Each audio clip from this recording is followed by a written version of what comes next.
дээр хөхрөгч хөх мөнх тэнгэр доор ногоорогч хөрст этүгэн эх түүний завсар хөлхөх түг төмөн хүмүүн төрлөхийдний дундах нэгэн ард төмнийг түүхийн нухчаанд уруудан доройтож явахт нь нэгтгэн тэнхрүүлсэн тэнгэр заяата их хаан. Нэгдгсэн улс нь өнөд оршихын хамтаар гიშгсэн мөрн дэлхий дайдын төрхийг үүр дөөрчилсөн их хүмүүн. Хичнээн үе уйларсан ч хэнч үл мартаж үйлс бүтээл үзэл бодол нь бадран дүрлзэх гал луга улам хурц улам тодор гэрэлтэх нь хагуу бөгөөд эгнэшгүй. Тэртэгээс өдий хүртэл 800 урсан одоход тэнгэр заяат их хаанаас Монгол улс, Монгол төр, Монгол хүмүүн ангид тустай байсан нэгэн өдөрч үгүй яжгүй.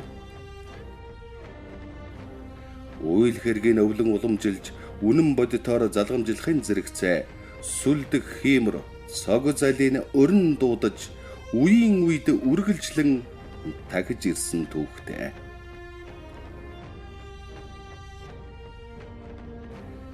Харин эрхшээлд орж ил шүтэх эрэхгүй болсон үедээ ч эртний ёсон завсардуулсан мартсан нь үгүй. Их гүш цэндийн дамжин сүрэн абгай тэр цагийн тухай өгүүлэхтэй. Монголчууд их цагаан хэрмийн араар шар хадаг татсан гэж айлтсан. Тэр болбоос шашны хальс бүрхөвчин дор үндэс язгуурынхаа үнэт зүйлсийг нуун уламжлуулж чадсан буурал дээдсийн мэрэгэн ухааныг өгүүлсэн хэрэг.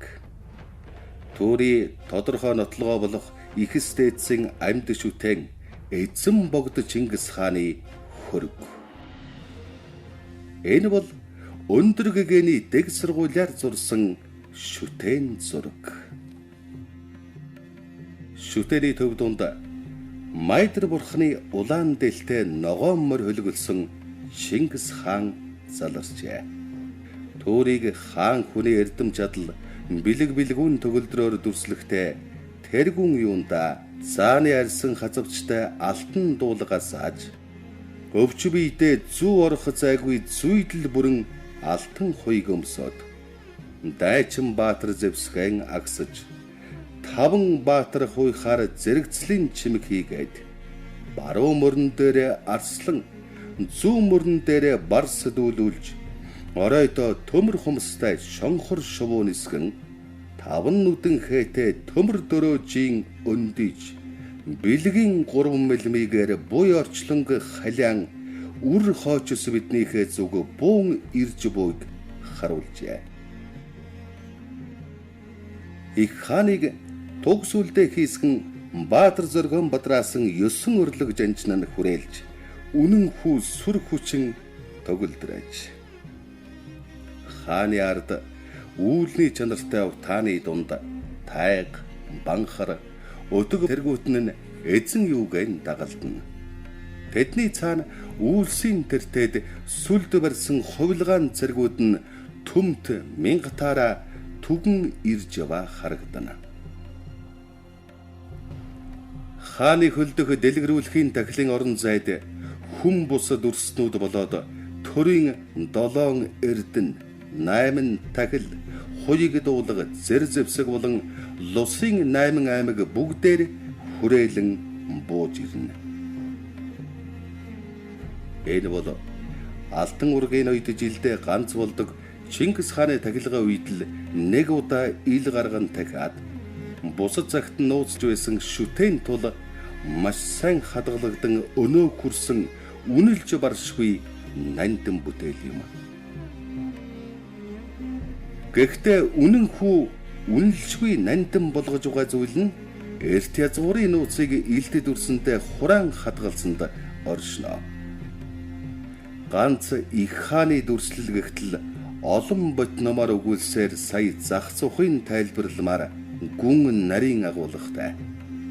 Мэдлэгт тусал болоочин хэмээн шүтэн зургийн өчр холбогдлоос өчүүхнийг өгүүлсв. Хааны тахилгын орн нь бурхан халдун хайрхан, буун ажрах орн нь мөнх тэнгэр билээ. Мөнх хөх тэнгэр нь түмэн эрхэс орцсон төсөөлшгүйгээс ч цаашаа төгсөшгүй орчлон. Тиймээс их хааны тахилга шүтлэг нь өвөг дээдсийн маань одон эрхэс цаг тооллын ухаан цаашлаад орчлон харах гүн үзлийг нээх онц чагтах нь болдог. Тэнгэрийн одон эрхсийн дундаас алтан гацсыг төв цэг болгодог нэгэн ёс байна. Тэр ёсоор алтан гацсыг бусад одод хэрхэн тойрох, яаж байрлах нь ихээхэн чухал. Манай соёлд хас тэмдэг бол утга гүн бэлэг тэмдэг. Түүний нэгэхэн утга нь энэ. Алтан гацсыг тойрон эргэх 7 бурхан од. Хасын талууд нь 7 бурханы байрлал бол төв нь алтан гадас. Бидний харж буй шүтэн хөргийн зохиомжуулж ухамдаа дээрх хасын бүтэц юм. Хасын голд буюу ертөнцийн төвд Чингис хаан, хасын баруун зүүн түшмэг талд нь 9 өрлөг, дээд талд нь Монголыг дааг чимээгдэдэг Очирвайна бурхан, түүний хажууд Хурмст тэнгэр. Харин доод хэсэгт нь тайлга юугаан хийж их хаана өрн дуудаж байгаа үр хоочс бидний өргөл тахилууд лусын олон амьтдаар хүрээлүүлэн харагдана. Хариуд нь хаан эзэн бидэндээ ивэл буйна хайрлахаар залран ирж байна. Их хааны дахин мэндэлхийг ирэх цагийн ногоон морь унснаар бэлэгдэжээ. Их хааныг дайны тэнгэр болгон 9 өрлөгтөнд бүтээсэн энэхүү зургийг дайн байлдааны үед түлхүү хэрэглэн тахих болжээ. Хумахон хумахон